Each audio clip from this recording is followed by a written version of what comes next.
Halo teman-teman yang luar biasa. Hari ini kita akan membahas kisah inspiratif dari seorang tokoh Alkitab yang sangat menarik, yaitu Yakub.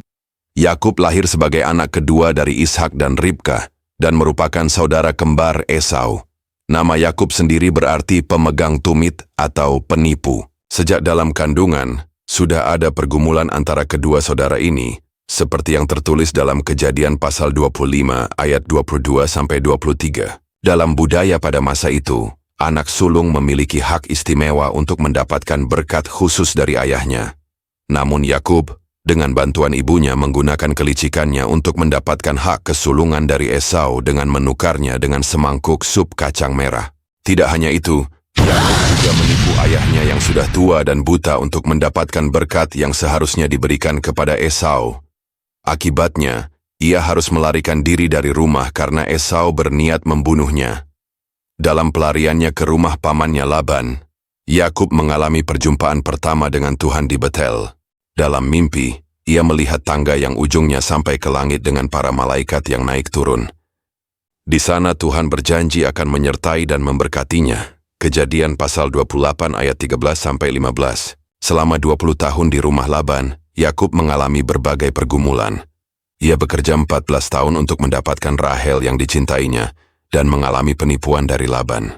Namun justru dalam masa-masa sulit ini, imannya mulai bertumbuh. Puncak pertumbuhan iman Yakub terjadi di Penil ketika ia bergulat dengan Tuhan semalaman. Kejadian pasal 32 ayat 22-32. Dari pergumulan ini, namanya diubah menjadi Israel yang berarti dia yang bergulat dengan Tuhan. Perubahan nama ini menandakan transformasi karakter Yakub dari seorang penipu menjadi orang yang diberkati Tuhan.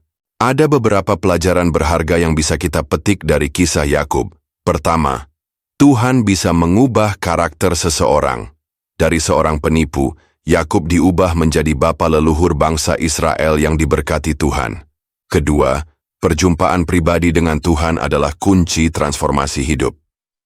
Pengalaman Yakub di Betel dan Penil mengubah hidupnya secara radikal. Ketiga, Tuhan tetap setia meskipun kita tidak sempurna.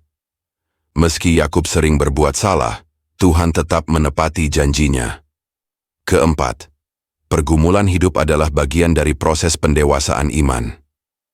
Yakub harus melalui berbagai kesulitan sebelum karakternya benar-benar diubahkan. Bagi kita sebagai orang Kristen masa kini, kisah Yakub mengingatkan bahwa Tuhan sanggup mengubah siapapun yang datang kepadanya dengan rendah hati. Tidak ada yang terlalu buruk untuk diubahkan oleh kasih dan kuasa-Nya. Terima kasih sudah mendengarkan kisah inspiratif ini. Jangan lupa like, subscribe, dan bagikan channel ini ke teman-teman yang lain.